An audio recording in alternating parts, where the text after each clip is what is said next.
चलो हो गया, बातें ना करें। चलो कल के क्लास में पूरा हम ऊष्मा को लेके पूरा टॉपिक देख चुके हैं, नोट्स वगैरह बन गए हैं। कौन कौन सा टॉपिक हो गया देख लो। फिजिक्स में सबसे पहले पढ़े थे गति, जो बड़े बड़े चैप्टर को पहले खत्म कर रहे हैं, छोटा मोटा तुरंत हो जाता है, समझ आ पा रहा है। तो गति हो चुका है। दूसरा नंबर पर वेग, गति और वेग क्या अलग है? गति चैप्टर है एक, उसके अंदर बहुत सारा चीज पढ़े हैं, ये बता रहा हूं, समझ में आ रहा है। उसके बाद फिर बल। वेग के बाद सीधा पढ़ाया हूं मैं प्रकाश। क्या पढ़ाया हूं? लिस्ट नहीं बना होगा सामने, टॉपिक टॉपिक का पहले अपन क्या पढ़ते हैं, एक लिस्ट बना ली करो, समझ में आता है कि वेग टॉपिक हो गया है। उसके बाद प्रकाश पढ़े हैं, प्रकाश के बाद ऊष्मा पढ़े हैं। अच्छा, ऊष्मा से पहले ध्वनि भी पढ़ चुके हैं क्या? ध्वनि भी हो चुका है। तो ऐसे टॉपिक लिख ले करो कि कौन कौन सा टॉपिक हो चुका है। और नेक्स्ट जो अब टॉपिक पढ़ेंगे ऊष्मा के बाद हमारा क्या रहेगा? गुरुत्वाकर्षण। क्या पढ़ना है? गुरुत्वाकर्षण। बंद करो उसको, ठंडा लग रहा है दूसरे लोगों को, देखो लग रहा है ठंडा, नहीं लग रहा है? ठीक। चलो गुरुत्वाकर्षण टॉपिक देखें।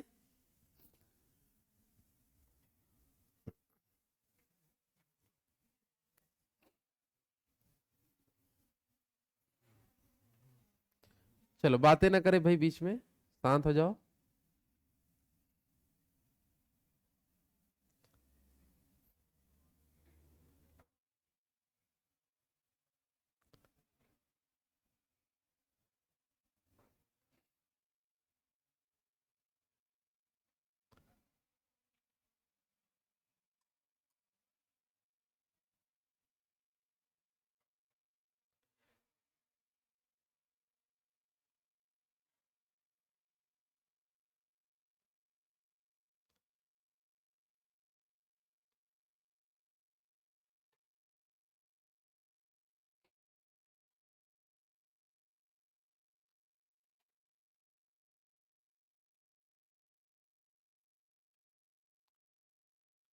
चलो सामने ध्यान दो इधर। चलो गुरुत्वाकर्षण जो टॉपिक है, इसके अंतर्गत क्या क्या चीजों को समझना है, कौन कौन से पॉइंट से क्वेश्चन आ सकता है, पूरी चीज को देखेंगे। बीच में एकदम बात मत करो पहले तो, ताकि आसानी से समझा सके। बस आपको सामने ध्यान देना है। चलो गुरुत्वाकर्षण के बारे में कोई यदि जानते होगे तो एक बार बता दो। इंग्लिश नाम नहीं पूछा मैं, ग्रेविटी या जो भी है। गुरुत्वाकर्षण क्या है?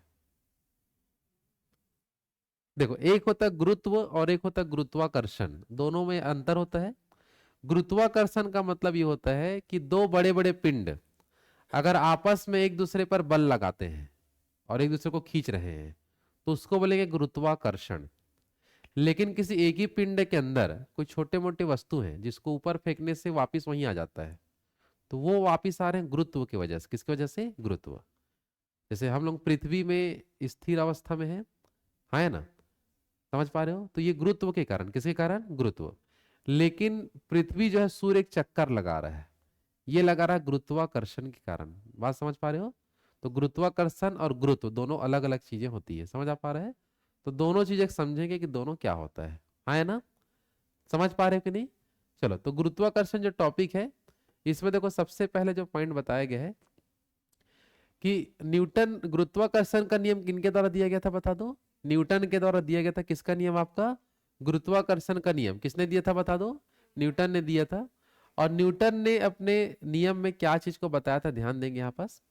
तो गुरुत्वाकर्षण क्या होता है इसके बारे में न्यूटन ने यह बताया कि जैसे ये देख लो, कौन सा ये है आपका सूर्य, और ये क्या है बता दो? पृथ्वी, है ना। तो सूर्य और पृथ्वी आपस में एक दूसरे की ओर बल लगा रहे हैं, जिसके कारण पृथ्वी जो है किसका चक्कर लगा रहा है? सूर्य का चक्कर लगा रहा है। और जितने दूरी पर रह के चक्कर लगा रहा है उतने दूरी पे ही वो रहेगा। क्या उससे कम या ज्यादा हो सकता है? क्या नहीं, क्योंकि इनके बीच जो बल लग रहा है, इसके वजह से एक सेम डिस्टेंस में पृथ्वी सूर्य का क्या लगा रहा है? चक्कर लगा रहा है। तो ये जो एक दूसरे के ओर जो बल लगा रहे हैं, सूर्य पृथ्वी पर लगा रहा है, पृथ्वी सूर्य पर लगा रहा है, तो इसी बल को बोलते हैं गुरुत्वाकर्षण। क्या बोलते हैं? गुरुत्वाकर्षण। अब यहां पर जैसे आप ये देखोगे कि सूर्य पृथ्वी पर जितना बल लगाता है, पृथ्वी भी सूर्य पर उतना ही बल लगाएगा, क्योंकि इसको मैं F1 मान ली, इसको मैं F2 मान लेता हूं। तो दोनों का बल आपस में इक्वल होगा। चाहे सूर्य तरफ से पृथ्वी का बल चेक करूं, चाहे पृथ्वी तरफ से सूर्य का बल चेक करेंगे, दोनों क्या निकलेगा, बराबर। लेकिन अब ये जो बल है जिसको अपन बोल सकते हैं गुरुत्वाकर्षण बल, दोनों तो सेम होता है। तो दोनों जब सेम है तो इसको मैं एक ही बार भी लिख सकता हूँ, एफ करके भी लिख सकता हूँ। समझ आ पा रहा है ना कि दोनों का मान क्या है, बराबर। तो मैं एफ का यदि वैल्यू निकालूंगा तो फॉर्मूला हमारा काम करता है। ठीक है, ये फॉर्मूला हमारा क्या करेगा, कार्य। तो ये जो गुरुत्वाकर्षण बल बराबर होता है आपका, यहाँ पास आपका जी एम, इसको m1 मान लो, इसको m2 मान लेते हैं, बट्टे होगा आर स्क्वायर। m जो है वो सूर्य का द्रव्यमान, और छोटा m जो दिख रहा है वो पृथ्वी का द्रव्यमान, और ये दोनों के बीच की जो दूरी है उसको मैं r से दर्शा रहा हूँ। किसे दर्शा रहा हूँ, r से। समझ आ पा रहा है। तो यहाँ पर देखो लाइन क्या लिखा है परिभाषा में, कि इन्हीं दो पिंडों के बीच कार्य करने वाला आकर्षण बल ही गुरुत्वाकर्षण बल कहलाता है। ये दो पिंड है, इनके बीच कार्य करने वाला जो आकर्षण बल है, ये इसकी ओर आकर्षित हो रहा है, ये इसकी ओर आकर्षित हो रहा है। समझ आ रहा है। इन दोनों के बीच जो आकर्षण बल लग रहा है उसी को क्या बोलेंगे, गुरुत्वाकर्षण बल कहते हैं। जो पिंडों के द्रव्यमानों के गुणनफल के समानुपाती, अगर इसको मैं इस सूत्र को ऐसे भी लिख सकता हूं, देखो ध्यान से, ये जी बड़ा जी जो दिख रहा है वो एक प्रकार का नियतांक होता है, कांस्टेंट राशि होता है। इसको अगर मैं हटा दूंगा और इन दोनों को मैं एक में लिखता हूं तो एफ इक्वल टू मैं लिख सकता हूं, जैसे कि m1 इंटू m2 लिख देता हूं, और बट्टे क्या हो जाएगा, आर स्क्वायर। ये इसका जो चिन्ह हो जाएगा ये वाला, इसको हम क्या बोलेंगे, समानुपाती। बराबर हटा देता हूं मैं, क्योंकि जी को मैं हटा दिया तो यहाँ पर चिन्ह लग जाएगा समानुपाती का। जब इस जी के मान को बराबर में कन्वर्ट करूंगा, सॉरी, समानुपाती के मान को बराबर में जब कन्वर्ट करूंगा तो कांस्टेंट जुड़ जाता है। समझ आ पा रहे हैं। और ये क्या होता है आगे इसको भी समझेंगे हम, है ना। यहाँ तक समझ पा रहे हो। तो यहाँ पास जो फॉर्मूला लिखा है उसको देखते रहना, इसी चीज को बताया गया है ना। क्या लिखा समझो ध्यान से, कि दो पिंडों के द्रव्यमानों का गुणनफल के समानुपाती ये होता है ना। और नीचे लिखेंगे तो व्युत्क्रमानुपाती उल्टा हो जाएगा, तथा उनके बीच की दूरी के वर्ग के व्युत्क्रमानुपाती होगा। उनके बीच का जो दूरी है उसके वर्ग के, अगर ऊपर नीचे है, आगे समझ रहा ना, तो इसको व्युत्क्रमानुपाती बोलते हैं। और सेम लाइन में तो इसको समानुपाती बोलते हैं। क्या बोलते हैं, समानुपाती। तो ये परिभाषा क्लियर हो पाएगी नहीं, बस बता दो। समझ आ रहा है सबको, हाँ है ना। तो फिर से एक बार देखना ध्यान से, कि गुरुत्वाकर्षण बल जो होता है उसका अगर हम बात करें परिभाषा, तो गुरुत्वाकर्षण बल किसे कहते हैं, तो एकदम सिंपल, क्या बताओगे, दो पिंडों के बीच जो आकर्षण बल लग रहा है वही क्या है, गुरुत्वाकर्षण बल। अब यह किस तरीके से कार्य करता है, तो इसमें देखो क्या लिखा है, दोनों पिंडों के द्रव्यमानों का गुणनफल का ये क्या होता है, समानुपाती, और उनके बीच के दूरी के वर्ग के क्या होगा, व्युत्क्रमानुपाती। क्या होता है बता दो, व्युत्क्रमानुपाती होता है। ये गुरुत्वाकर्षण बल का जो मान है ऐसे अपन निकालते हैं। या यहां तक क्लियर सबका। इससे समझ में आता है कि जैसे जैसे मैं द्रव्यमान बढ़ाते जाऊंगा, कि सूर्य का द्रव्यमान या पृथ्वी का द्रव्यमान मान लो ज्यादा है, मतलब जिनका द्रव्यमान ज्यादा है उनमें आकर्षण बल ज्यादा लगेगा, जिनका द्रव्यमान कम है उनमें आकर्षण बल कम लगेगा। ये सूत्र से समझ में आ रहा है। और जितना ज्यादा दूरी, मतलब दूरी अगर बढ़ेगा तो बल कम हो जाएगा। और जैसे मान लो कि दूरी जितना बढ़ते जाएगा तो उन दोनों के बीच आकर्षण बल कम होते जाएगा, और दूरी जितना कम होगा उतना ही आकर्षण बल ज्यादा होगा। ये इससे निष्कर्ष निकलता है। बात समझ पा रहे हो। तो कथन निष्कर्ष में क्वेश्चन आएगा कि दोनों, अगर मान लो कि दो पिंड है और उनके द्रव्यमानों को बढ़ाया जाए तो उनके बीच लगने वाला आकर्षण बल बढ़ेगा कि घटेगा। तो जल्दी बताओ। अगर सेम लाइन में है, ऊपर का ऊपर से है, तो इधर जैसे काम करेगा इधर भी ऐसे ही काम करेगा। और अगर अपोजिट में है तो इधर बढ़ेगा तो इधर कम होगा, वो उल्टा काम करता है। जो बोला समझ पा रहे हो, है ना। तो द्रव्यमान बढ़ने से आकर्षण बल बढ़ेगा, लेकिन दूरी बढ़ने से आकर्षण बल कम हो जाएगा। ये नीचे वाला विपरीत है और ऊपर वाला समान होता है। आया बात समझ में। तो यही दो निष्कर्ष आपको यहां से बताना है। देखो ध्यान से क्या लिखा है, पिंडों का द्रव्यमान बढ़ने पर गुरुत्वाकर्षण बल भी क्या होगा, बढ़ेगा। क्लियर है सबके यहां तक। फिर आगे क्या लिखा, पिंड पिंडों के बीच दूरी बढ़ने पर गुरुत्वाकर्षण बल क्या हो जाएगा, कम। तो इस सूत्र से ये निष्कर्ष सबको क्लियर है कि नहीं, जल्दी बताओ। तो गुरुत्वाकर्षण बल का जो फॉर्मूला है, इससे दो प्रमुख निष्कर्ष आपको याद रखना है। क्लियर है यहां तक सबका। आगे बढ़े, हाँ ना, जल्दी बताओ। क्या मस्ती हो रही इधर, क्या हो गया भाई। हाँ,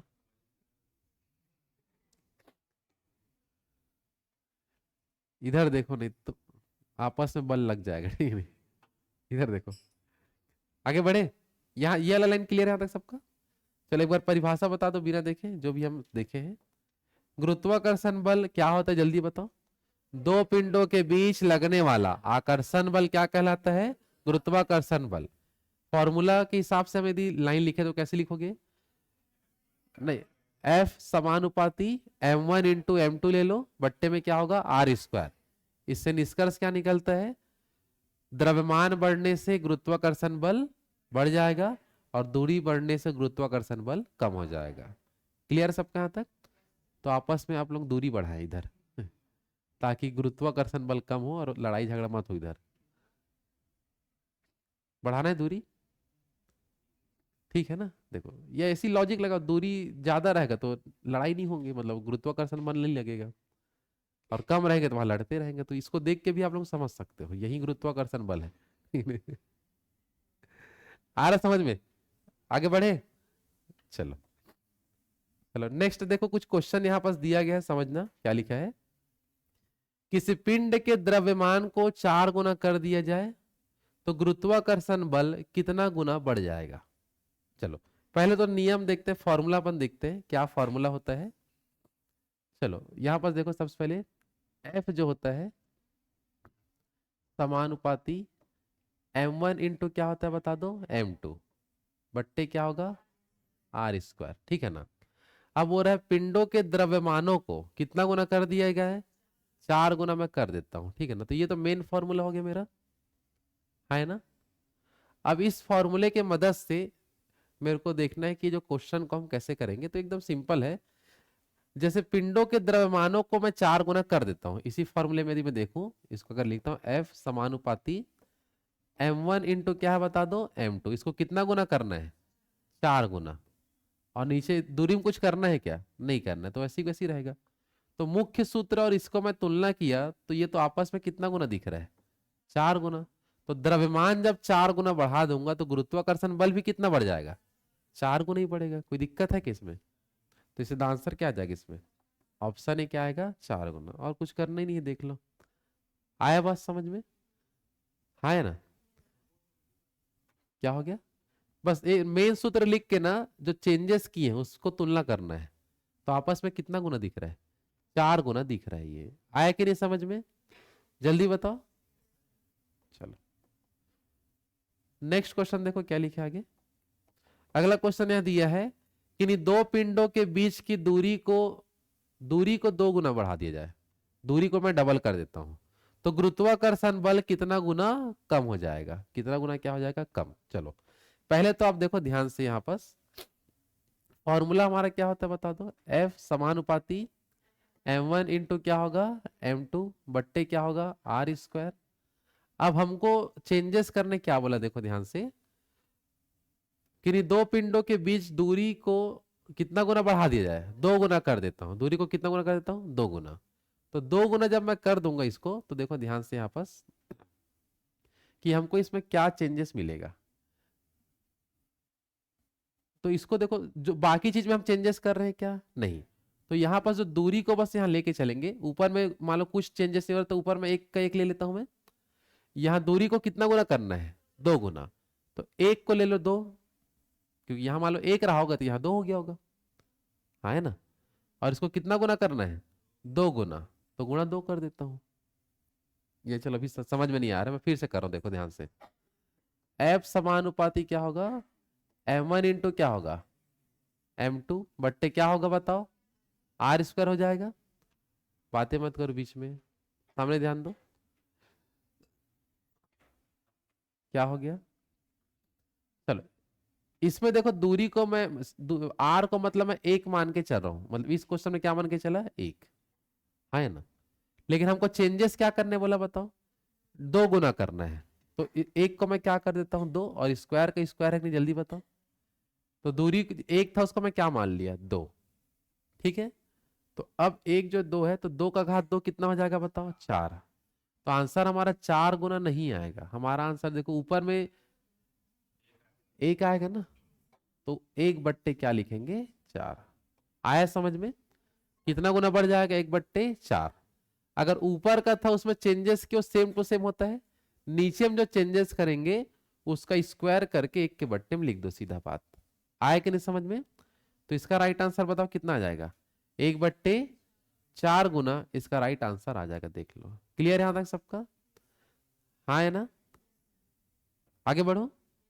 चलो, तो ये गुरुत्वाकर्षण और उससे रिलेटेड कुछ न्यूमेरिकल ऐसा दे देता है, कर लोगे? द्रव्यमानों में चेंजेस करने बोलेगा तो जितना का गुना करने बोला उतना ही आंसर आ जाता है, लेकिन दूरी में बोलेगा तो जो भी स्क्वायर करने के बाद जो मिलेगा उतना हमारा आंसर आएगा, 1 के बट्टे में लिख देंगे। क्लियर यहां तक? चलो नेक्स्ट क्वेश्चन देखते हैं क्या लिखा है। अब दोनों को एक साथ परिवर्तित करने बोल रहे हैं।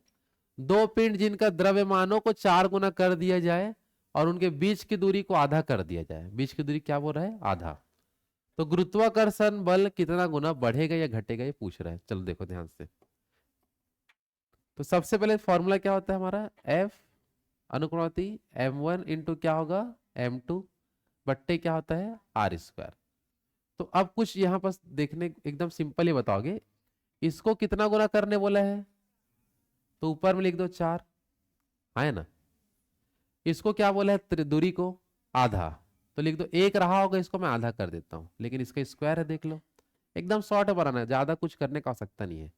ऊपर वाले को मैं 4 गुना कर दिया, है ना, नीचे वाले को क्या कर दिया, आधा, लेकिन आधा करूंगा मैं, 1 रहा होगा तो आधा कर दिया, स्क्वायर कर देता हूँ। चलिए इसको आगे बढ़ा दो, 4 का 4, 1 का स्क्वायर 1 होगा और 2 का स्क्वायर 4, ये 4 ऊपर चले जाएगा, तो 4 चौक 16, तो 16 बट्टे 1, बट्टे 1 का मतलब है क्या, तो आंसर कितना आएगा, 16 गुना बढ़ जाएगा। कितना गुना बढ़ जाएगा, 16। आया बात समझ में? पूरा सूत्र लिखने की कोई आवश्यकता है क्या, नहीं।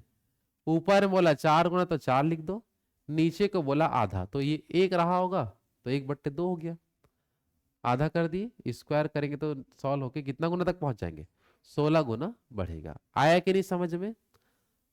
आगे बढ़े। चलो अब समझते हैं गुरुत्वाकर्षण के बाद नेक्स्ट आएगा गुरुत्व, क्या देखेंगे। तो गुरुत्वाकर्षण क्लियर है सबका, दो पिंडों के बीच जो बल लगता है उसको गुरुत्वाकर्षण बल बोलते हैं। और चित्र में देख सकते हैं यहां पास एक ही पिंड है, और जैसे कि इसके गुरुत्वाकर्षण बल का एक एरिया होता है, सॉरी गुरुत्व का एक एरिया होता है कि कहां तक हमारा ग्रेविटी काम करेगा। गुरुत्व मतलब क्या होगा, ग्रेविटी, जहां तक हमारा ग्रेविटी है वहां तक यदि मैं किसी वस्तु को फेंकूंगा तो वापिस पृथ्वी में आ जाएगा वो। ये चित्र उस चीज को बता रहा है, समझ आ पा रहा है, हाँ कि नहीं? तो इस लाइन को ध्यान से पढ़ो। गुरुत्व वह आकर्षण बल है, गुरुत्व क्या बोल रहे हैं, वह आकर्षण बल है। चलो देखो, गुरुत्व वह आकर्षण बल है जिससे पृथ्वी किसी भी वस्तु को अपने केंद्र की ओर आकर्षित करता है। किस ओर आकर्षित कर रहा है, कोई भी चीज को फेंकूंगा तो वापिस किस ओर एकत्रित हो रहा है, सेंटर पॉइंट पे वो वापिस आ जाता है, केंद्र की ओर आकर्षित होता है और सतह पर वापिस पुनः आ जाता है। आया कि नहीं समझ में? तो गुरुत्व क्या है समझ गए, फिर से एक बार बता दो, गुरुत्व किसे के बोलेंगे, तो गुरुत्व वह आकर्षण बल है जिससे पृथ्वी किसी वस्तु को अपने किस ओर आकर्षित करके रखा है, केंद्र की ओर आकर्षित करके रखा है, उसको दूरी मतलब हटने नहीं दे रहा है, खींच के पूरा रखा है, पूरा बांध के सबको रखा हुआ है केंद्र। समझ आ पा रहा है? और इस गुरुत्व बल के कारण पृथ्वी में त्वरण उत्पन्न होता है। क्या उत्पन्न होता है, त्वरण, मतलब पृथ्वी में जो गुण है कि सभी वस्तुओं को केंद्र की ओर आकर्षित कर रहे हैं, और इसी गुण के कारण इसमें क्या पैदा ऑटोमेटिक हो गया, त्वरण उत्पन्न हो जाता है। इसको नाम क्या दिया गया है, गुरुत्व जनित त्वरण। इसलिए नाम इसलिए क्यों दिया गया है, क्योंकि ये गुरुत्व के वजह से उत्पन्न हो रहा है, इसलिए नाम क्या दिया गया। सिर्फ हम त्वरण नहीं बोलेंगे, क्या बोलेंगे, गुरुत्व जनित त्वरण बोलेंगे। त्वरण मतलब समझ गए, पहले पढ़ा चुका हूं। जैसे मान लो त्वरण आपका 2 है, तो हर सेकंड में 2 मीटर पर सेकंड की वृद्धि होगा, ऐसा है। अगर समझ आ पा रहे हैं, अगर त्वरण मान लो 5 है तो हर सेकंड में कितना, 5 की वृद्धि। तो त्वरण का मतलब समझ पा रहे हो। तो गुरुत्व जनित तो त्वरण जो होता है यह किसके वजह से पैदा होता है बता दो, पृथ्वी में गुरुत्व बल के कारण पैदा होता है। और उसके वजह से जब पूरा आकलन किया गया तो पता ये चला कि पृथ्वी में गुरुत्व जनित जो त्वरण है जिसका मान कितना होता है, 9.8 मीटर पर सेकेंड स्क्वायर, लगभग में हम क्या लेते हैं, 10 मीटर पर सेकेंड स्क्वायर ले सकते हैं। आया बात समझ में? हाँ है ना, तो ये क्वेश्चन बहुत आता है। और गुरुत्व जनित त्वरण को ही स्मॉल जी से भी दर्शाते हैं। किसे दर्शाते हैं? स्मॉल जी से इसको दर्शाया जाता है, गुरुत्व जनित त्वरण को। आया बात समझ में? तो गुरुत्व बल के कारण जो पृथ्वी में त्वरण उत्पन्न हुआ, उसी का नाम क्या दे दिया गया? गुरुत्व जनित त्वरण। हाँ है ना? और पृथ्वी में गुरुत्व जनित त्वरण कितना होता है? 9.8 मीटर पर सेकेंड स्क्वायर। मतलब अगर मान लो कि अपन जैसे कि वस्तु है, इसको मैं नीचे की वजह से फेंक रहा हूं तो पृथ्वी में कितने की त्वरण है? 9.8, जिसको लगभग मैं 10 ले सकता हूं। अगर वो एक से मान लो कि 2 सेकंड के बाद गिरता है, ठीक है ना, तो उसका चाल कितना हो जाएगा? हमारे जैसे 1 सेकंड के बाद गिरेगा, 10 की स्पीड से ही गिर पाएगा, 10 मीटर पर सेकंड। 2 सेकंड में गिरेगा तो 20, 30 सेकंड, 3 सेकंड में गिरेगा तो 30। ऐसे हम देखेंगे जितना दूरी रहेगा उतना स्पीड से नीचे आएगा वो। समझ आ पा रहा है? क्योंकि पृथ्वी में त्वरण है, जितना समय लेगा उतना स्पीड उसका बढ़ जाएगा। समझ आ पा रहा है? हाँ, जैसे मान लो कि कोई 2 मंजिल से छलांग लगाए, कोई 10 मंजिल से, कोई किसको ज्यादा चोट लगेगा? 10 वाले को। क्यों? क्योंकि उसका स्पीड ज्यादा रहेगा ना, क्योंकि उसके लिए त्वरण ज्यादा काम करेगा।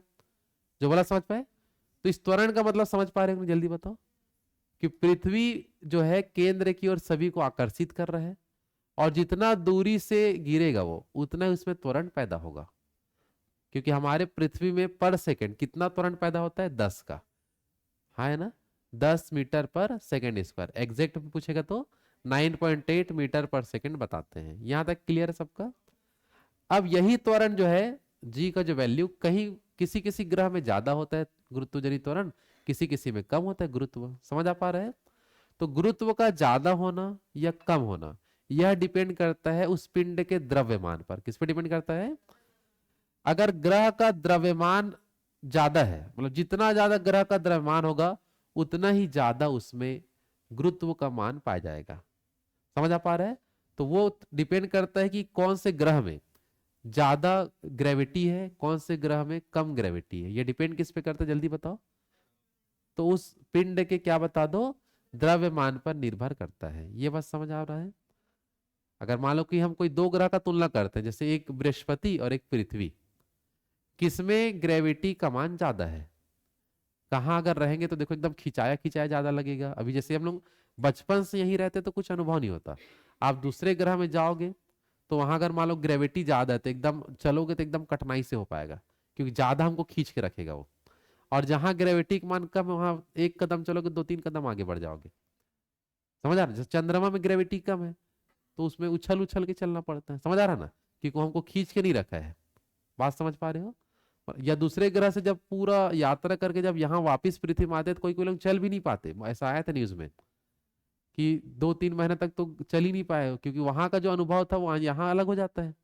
अब हम बचपन से यही पृथ्वी में रह रहे तो हमको पता नहीं चल पा रहा है। दूसरा ग्रह में जाके जब आप देखोगे, समझ आ पा रहा है, तो वहां चलने में कठिनाई, रहने में कठिनाई आपको अनुभव होगा। समझ आ पा रहा है? क्योंकि वहां पास ग्रेविटी का मान अलग होगा। आया समझ में? हाँ है ना? जल्दी बताओ, आगे बढ़े। और ग्रेविटी के कारण ही द्रव्यमान का वैल्यू निकलता है। जैसे पृथ्वी का, अगर मान लो पृथ्वी में आप 60 kg को, कितना केजी को, तो चंद्रमा में आपका 10 kg वेट आएगा। कितना आएगा? क्योंकि वहां का जो द्रव्यमान है अपने यहाँ से कितना होता है? 1/6 गुना। कितना गुना होता है? जैसे यहाँ कितना केजी के हो? 60, तो इसका 1/6 निकालो, कितना आएगा? तो वहां आपका द्रव्यमान 10 kg मापा जाएगा। कितना केजी? 10। बात समझ पा रहे हो? मतलब पृथ्वी में जितना वजन है उसका 1/6 निकालूंगा तो चंद्रमा का निकल जाता है। बिना जाए यही बता देंगे। जैसे आपका कितना वजन है? 95। हाँ, 105, 120। अच्छा अच्छा, ठीक।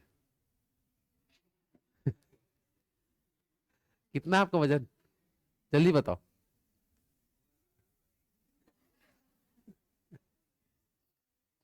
60 का तो निकाल ही दिया हूं, आप 10 kg को मान लो। चंद्रमा मत कितना? 10। आगे ये सब पढ़ेंगे ना आगे। यहां तक क्लियर रखने, जल्दी बताओ पहले। यहां तक समझ में आ गया है? तो गुरुत्व क्या है जल्दी से बता दो। कोई पिंड किसी वस्तु को अपने केंद्र की ओर आकर्षित करता है तो उसको गुरुत्व बोलते हैं। और उसी गुरुत्व के कारण कौन सा त्वरण पैदा होता है? गुरुत्व जनित त्वरण। और हर ग्रह में गुरुत्व जनित त्वरण का मान अलग अलग होगा। हमारे पृथ्वी में गुरुत्व जनित त्वरण कितना है? जल्दी बताओ। 9.8 मीटर पर सेकेंड स्क्वायर। जितना ज्यादा ऊंचाई उतना स्पीड से नीचे आएगा वो। समझ आ पा रहा है? हाँ कि नहीं? और किसी भी ग्रह में गुरुत्व जनित जो त्वरण बोले या गुरुत्व बोले या ग्रेविटी जो भी बोलना है, वह किस पे निर्भर करता है? द्रव्यमान पर। किस पे डिपेंड है? द्रव्यमान पर। ये बात समझ आ पा रहा है? लेकिन अब मैं बता रहा हूं, ध्यान से ये देखना कि मान लो हम अब कोई अन्य ग्रह से तुलना नहीं कर रहे हैं, मैं बस ये बोल रहा हूं पृथ्वी के अंदर यहां मान लो कि यहां से कोई वस्तु गिराया मैं 100 kg का। कितना केजी का? 100 kg की वस्तु गिराया। फिर गिराया मैं यहाँ पास 50 kg का वस्तु, यहाँ पास दोनों का स्थिति सेम था। तो कौन पृथ्वी में जल्दी गिरेगा और कौन पृथ्वी में लेट से गिरेगा, ये आपको यदि पूछे तो क्या बताओगे? 100 kg वाला जल्दी गिरेगा बोलोगे, और 50 kg वाला देर से गिरेगा बोलोगे। ये गलत है।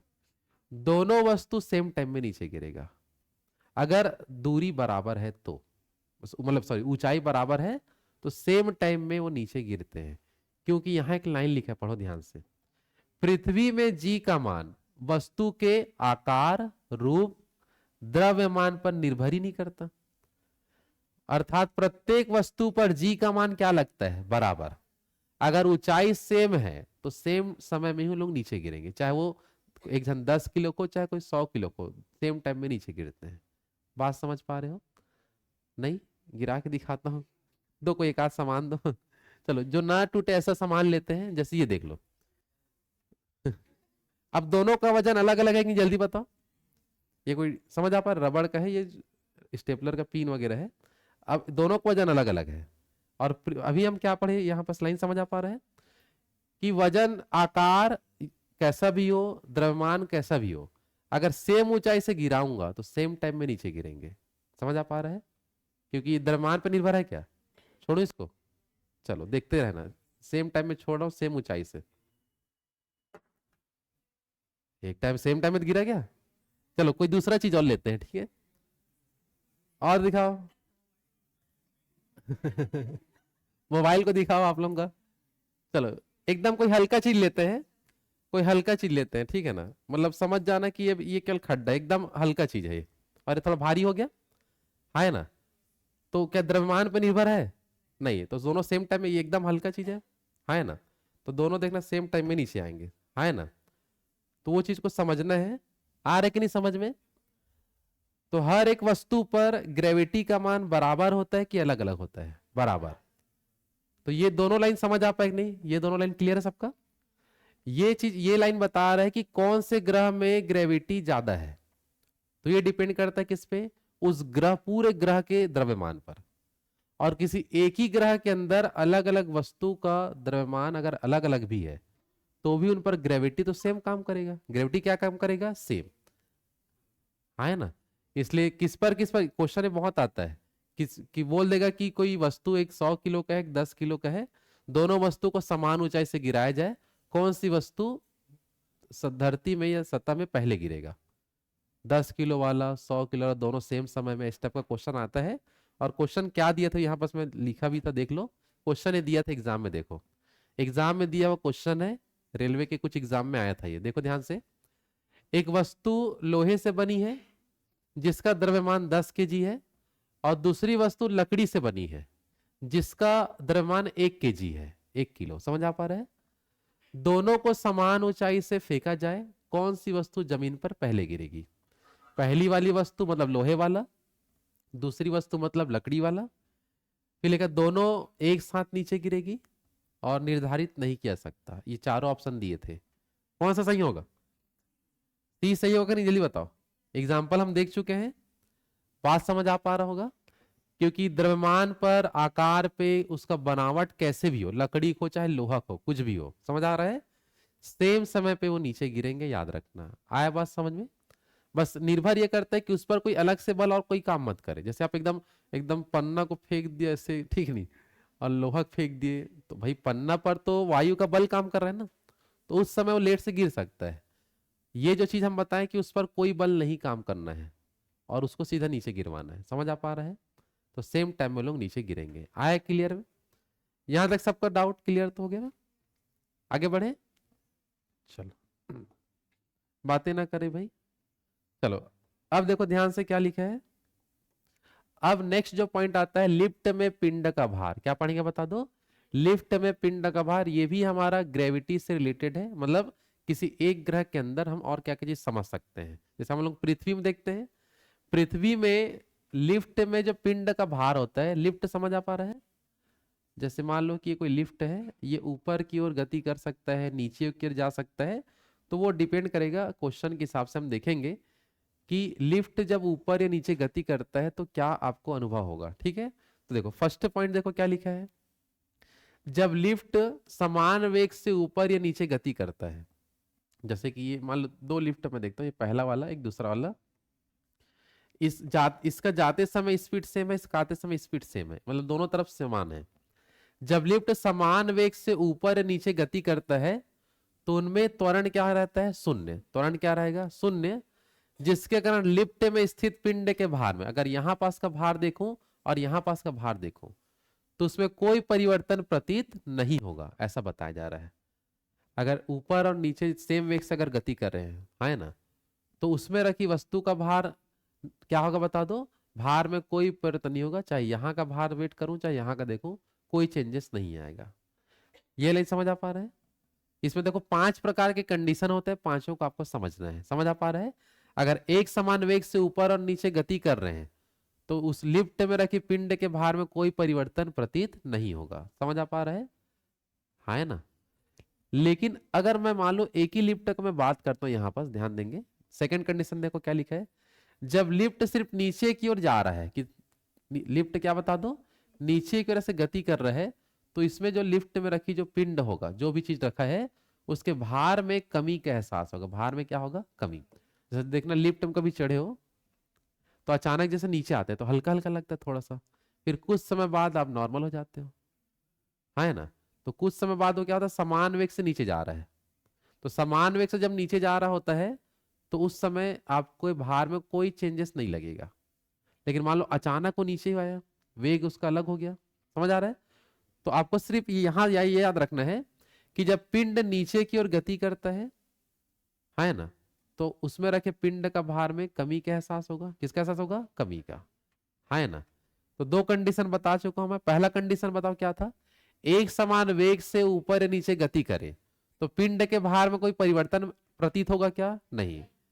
लेकिन सिर्फ मैं बोलता हूं कि पिंड नीचे की ओर गति कर रहा है, पिंड क्या बता दो, तो लिफ्ट में रखी पिंड के भार में क्या चीज का एहसास होगा, कमी का एहसास होगा। किसका एहसास होगा, कमी का।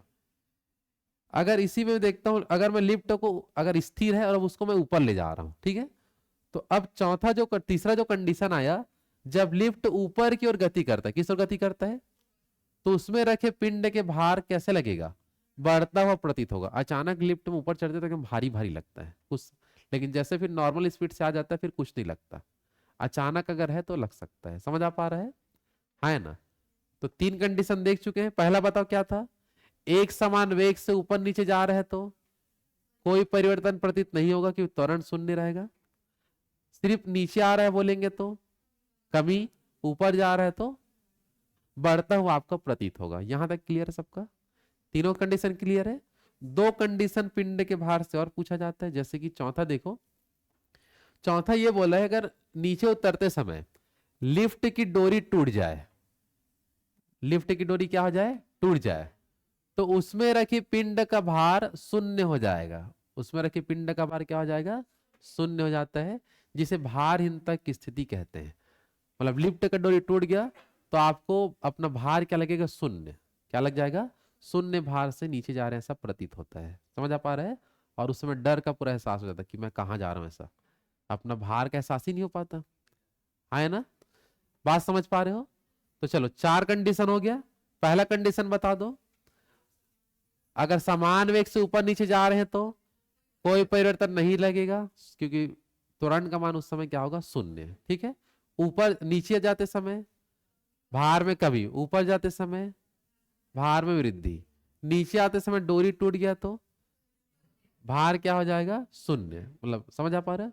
कोई भी स्थिति आपको पता ही नहीं चलेगा कि मेरा वेट कितना है, ऐसा करके। समझ आ पा रहा है। और पांचवा और अंतिम कंडीशन इसमें देखो क्या दिया। पांचवा और अंतिम कंडीशन इसमें यह दिया कि मान लो कि लिफ्ट आ रहा है नीचे और लिफ्ट नीचे आते आते इतना स्पीड से नीचे आ रहा है कि पृथ्वी का जो गुरुत्वजनित त्वरण, मतलब पृथ्वी का होता है 9.8 मीटर पर सेकेंड स्क्वायर, और मान लो कि नीचे आते समय लिफ्ट का जो त्वरण है, किसका त्वरण बता दो, लिफ्ट का त्वरण गुरुत्वजनित त्वरण से ज्यादा हो गया, इससे क्या हो गया, अधिक, इससे ज्यादा हो गया, तो उस समय क्या स्थिति हमको पैदा होते हुए मिलेगा। जो बोला क्वेश्चन समझ पा रहे हो कि पृथ्वी में त्वरण का मान कितना होता है 9.8 मीटर पर सेकेंड स्क्वायर, और लिफ्ट जब नीचे आ रहा है तो उसका त्वरण, लिफ्ट का जो त्वरण है, वेग में परिवर्तन की जो दर है, समझ आ रहा है, त्वरण अगर 9.8 से ज्यादा हो जाता है तो क्या स्थिति पैदा होगा। तो उस समय आपको देखने ये मिलेगा जैसे कि लिफ्ट है और यहाँ कोई मान लो आदमी खड़ा है, तो वो सीधा टकरा के उसका सिर जो होगा ऊपर टकरा जाएगा, ऐसा होता है। या कोई भी आप वस्तु सतह में रखे वो ऊपर छत में जाकर टकरा जाता है, समझ आ पा रहा है। लेकिन ऐसा कब होता है जल्दी बताओ, जब किसी वस्तु का त्वरण गुरुत्वजनित त्वरण से ज्यादा हो जाता है तो सतह पर रखी वस्तु कहां टकरा जाएगा, छत से टकरा जाएगा, उस अंदर ही अंदर, ऐसे बाहर निकल के नहीं टकराएगा, ठीक नहीं, समझ आ पा रहा है, अंदर ही अंदर किससे टकरा जाएगा, छत से टकरा जाएगा, समझ आ पा रहा है। ये पांचवी परिस्थिति है। तो देखो लाइन को पढ़ो, समझ में आ जाएगा। यदि पिंड का त्वरण नीचे उतरते समय गुरुत्वजनित त्वरण से अधिक हो जाता है, मतलब 9.8 से ज्यादा हो जाता है, तो फर्श पर रखी वस्तु छत से टकरा जाती है, समझ आ पा रहा है। फर्श में जो रखी यहाँ पास की जो वस्तु है सब किससे टकरा जाएगा बता दो, पूरा छत से टकरा जाएगा, इतना खतरनाक स्थिति पैदा हो जाएगा वो। आया बात समझ में, आया ना। चलो तो ये टोटल 5 परिस्थिति देखे। अगर सिस्टम से अगर देखते तो लाइन हमको ऐसा पढ़ना था, सबसे पहले पढ़ना था ऊपर जाते समय भार बढ़ता है, नीचे आते समय भार कम होता है, एक समान वेग से ऊपर नीचे जा रहे हैं तो भार में कोई आभास नहीं होगा, नीचे आते समय डोरी टूट जाए तो भार शून्य हो जाएगा, और नीचे आते समय त्वरण ज्यादा हो जाए गुरुत्वजनित त्वरण से तो छत पे रखी वस्तु, सॉरी फर्श पे रखी वस्तु छत से टकरा जाएगा। पांचों परिस्थिति याद रहेगा।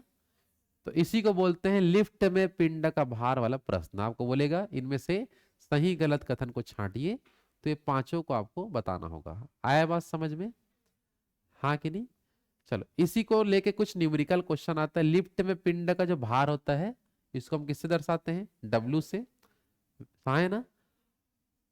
लिफ्ट में पिंड का भार, और ये जो होता है आपका द्रव्यमान, एम मतलब क्या होगा, द्रव्यमान, जी मतलब होता है गुरुत्वीय त्वरण, जी मतलब क्या होगा, गुरुत्वीय त्वरण, और ए मतलब क्या होता है, सामान्य जो त्वरण होता है उसको हम किससे दर्शाएंगे, ए से। ये फॉर्मूला भी काम देखेंगे कैसे काम करेगा, ठीक है।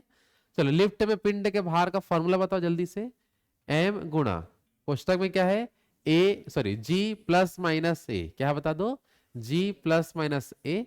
अगर मान लो लिफ्ट ऊपर जा रहा है तो प्लस का यूज करेंगे, और नीचे आ रहा है तो माइनस का यूज करेंगे। और ये जो ए है वो लिफ्ट का त्वरण है, ए किसका त्वरण है, लिफ्ट का, और जी जो है वो गुरुत्वजनित त्वरण है, जी क्या है बता दो, 9.8 जो हम मान के चलते हैं वो है, वो समझ आ पा रहा है। और ये ए जो है वो लिफ्ट कितने त्वरण से नीचे आ रहा है उसका वैल्यू है, ये बस समझ पा रहे हो, हाँ है ना, जल्दी बताओ। चलो कुछ न्यूमेरिकल क्वेश्चन करें। देखो क्वेश्चन देखो ध्यान से क्या लिखा है। क्वेश्चन लिखा है एक लिफ्ट 3 मीटर पर सेकंड के त्वरण से ऊपर जा रहा है, मतलब ये ए का वैल्यू दे दिया है, ए का वैल्यू कितना दे दिया, ये लिफ्ट का दिया है ना 3 मीटर पर सेकंड, और इसमें बैठा व्यक्ति का भार है आपका 60, तो मतलब एम का वैल्यू कितना दे दिया 60। तो लिफ्ट में उस व्यक्ति का भार कितना प्रतीत होगा, लिफ्ट जब ऊपर जाएगा तो उसका भार कितना लगेगा, समझ आ पा रहा है। कोई कोई भार कोई भार को झेल नहीं पाते तो वही चक्कर वक्कर भी आ जाता है, अगर अचानक लिफ्ट में नहीं बैठे हैं और उतना भार नहीं सह पाते हैं, जो बैठे रहते हैं उनको एहसास हो जाता है कि ऐसा लगने वाला है, लेकिन कोई नया आदमी है तो उनको तकलीफ भी होता है कभी भी, ऐसा समझ आ पा रहा है। तो हमको मुख्य रूप से W का वैल्यू निकालना है। चलो W का फॉर्मूला बताओ जल्दी से। M इंटू कोष्टक में G प्लस माइनस ए, यही होता है। न्यूमेरिकल सॉल्व करते समय हमेशा G के वैल्यू को 10 लेके चलोगे, क्या लेके चलोगे 10, क्योंकि न्यूमेरिकल में 10 मानते हैं लेकिन एग्जैक्ट बोलेंगे तो 9.8 होता है, समझ आ पा रहा है। चलो तो M का मान कितना है बताओ जल्दी से 60। पृथ्वी में G का वैल्यू क्या बताओगे 10, ऊपर जा रहा है कि नीचे जा रहा है, ऊपर जा रहा है तो क्या लोगे प्लस, और लिफ्ट का त्वरण कितना दिया है? 3 का। ये बात समझ गए? चलो निकाल दो। 60 गुणा कितना हो जाएगा? 10 और 3 13, 13 छक्के 6 तिया 18, 6 एकम 6 और 1 7 और 0। तो इतना केजी हमारा आंसर आएगा। 780 केजी लगेगा उसको। कितना केजी? 780 केजी का उसको अनुभव होगा अपने आप में। है कितना केजी का? 60। कितना केजी का बल, मतलब कितना केजी का अनुभव होगा अपने आप में? 780 केजी। इसका राइट आंसर आएगा। आया कि नहीं समझ में? जल्दी बताओ, कर लोगे ऐसा क्वेश्चन?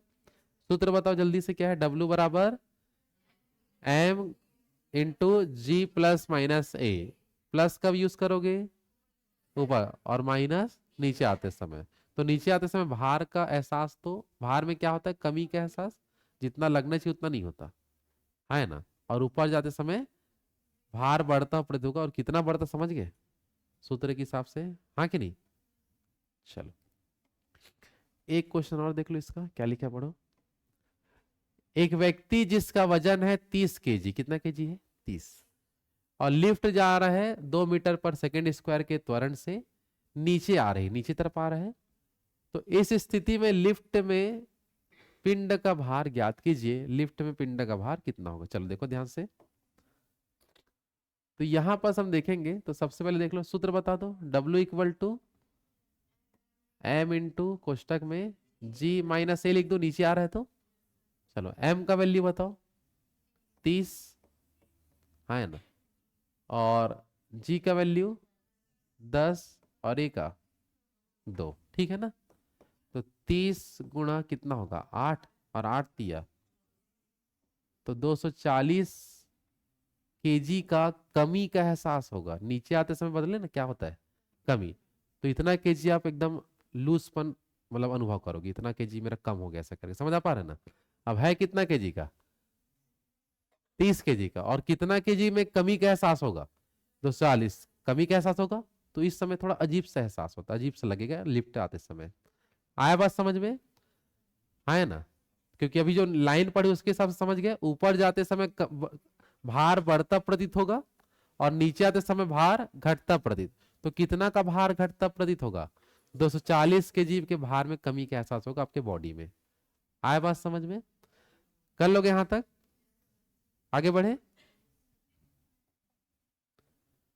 चलो एक क्वेश्चन और है, देखो क्या लिखा है। 60 किलोग्राम का एक व्यक्ति लिफ्ट से नीचे उतर रहा है, और अचानक लिफ्ट की डोरी टूट जाए, तो उस व्यक्ति का भार कितना हो जाएगा? तो देखो, चलो सूत्र बताओ ध्यान से। W बराबर M इंटू जी प्लस माइनस क्या होगा? A। अब नीचे आ रहे होंगे तभी टूटेगा डोरी। वो टूटेगा तभी तब भी नीचे ही आएंगे। ठीक है ना। चलो M का मान कितना दिया है? 60। देखो अचानक जैसे डोरी टूट जाता है मान लो, ठीक है ना, तो उस समय पैदा होता है भारहीनता की स्थिति। कौन सी स्थिति? जिसमें गुरुत्व जनित जो त्वरण है, ये सब चीज का मान शून्य हो जाता है। क्या हो जाता है? शून्य। भारहीनता की स्थिति पैदा हो जाता है ना। तो यहाँ पर जो वैल्यू क्या मिल जाएगा आपको? शून्य। और टोटल ऑल ओवर कितना होगा? 0। तो उस समय भार शून्य हो जाएगा। भार क्या हो जाएगा? शून्य। बात समझ आ रहा है? क्योंकि जी का वैल्यू क्या हो जाएगा? शून्य। हाँ है ना। लिफ्ट मतलब एक मिनट, या इसको ना क्वेश्चन में थोड़ा सा मिस्टेक। जीरो क्या चीज को करना है, इसको मैं पहले एक मिनट ना, थोड़ा सा दिक्कत मत आ जाए। सूत्र का वैल्यू यदि हम रखते हैं, बातें ना करें बीच में।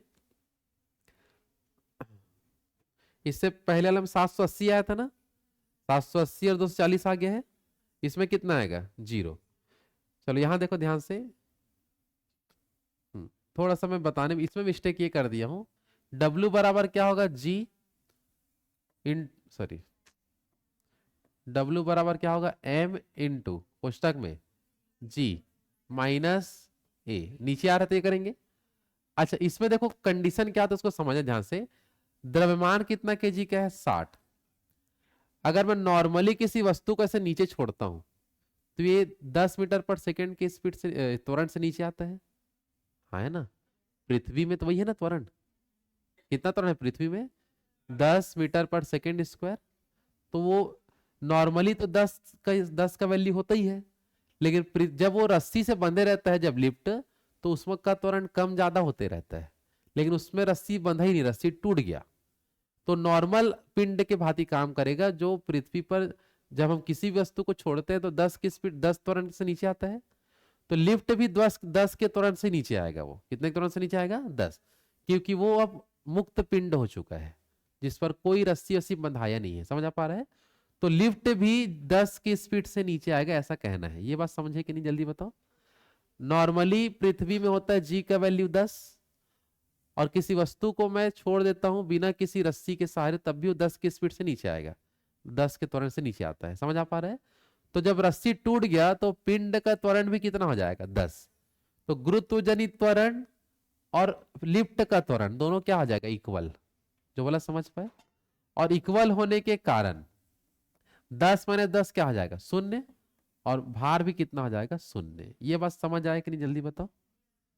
क्लियर हो पा रहा है? नॉर्मली पृथ्वी में जी का वैल्यू 10 होता है, और किसी रस्सी पे कोई मतलब कोई चीज अगर बंधा बंधा नहीं है तो भी 10 की स्पीड से नीचे गिरता है। तो लिफ्ट का भी 10 हो गया और जी का तो 10 होता ही है, दोनों को माइनस करेंगे तो कितना आएगा? 0। तो वस्तु का भार भी क्या होगा? 0। ये बताएंगे। आए कि नहीं समझ में? क्लियर है सबका? आगे बढ़े। चलो इसको कल देखेंगे क्या? देख लो, आज यहां तक बना लेना, लिफ्ट के पिंड के बाहर तक बना लोगे। हाँ, कल छुट्टी रहेगा, परसों देखेंगे, ठीक है? और कुछ प्रॉब्लम नहीं है? यहां तक क्लियर है कि जल्दी बताओ। चलो आज के क्लास में देखो क्या क्या हम देखे। सबसे पहले समझे गुरुत्वाकर्षण क्या होता है ना? फिर समझे गुरुत्व क्या है, और गुरुत्व के बाद देखे लिफ्ट में पिंड का भार जो गुरुत्व पर आधारित होता है। ऊपर जाते समय क्या का एहसास होगा? भार बढ़ने का। नीचे आते समय भार घटने का। एक समान वेग से ऊपर नीचे जा रहे हैं तो कोई परिवर्तन का एहसास नहीं होगा, ना बढ़ना ना घटना। समझ आ पा रहा है? और जब डोरी टूट जाता है तो 0 हो जाएगा। और लिफ्ट को इतना स्पीड से नीचे लाता हूं कि वो जी से भी ज्यादा है, तो क्या होगा? छत से क्या हो जाएगा? टकरा जाएगा। ये पोजीशन होता है। समझ आ पा रहा है? बाकी तीनों न्यूमेरिकल क्लियर हो गया है। कल आगे देखो कहां से पढ़ेंगे, पृथ्वी के घूर्णन पर जी का क्या प्रभाव पड़ता है। पृथ्वी जो गति कर रहा है उसके वजह से जी का वैल्यू कहाँ ज्यादा है, क्या कम है, कितना गुना जी के वैल्यू, इसको बढ़ा दूंगा स्पीड को तो जी का मान में क्या चेंजेस आएगा, उसको कल पूरा समझेंगे। आए बात समझ में? है ना? चलो ठीक है, बाकी कल देखते हैं।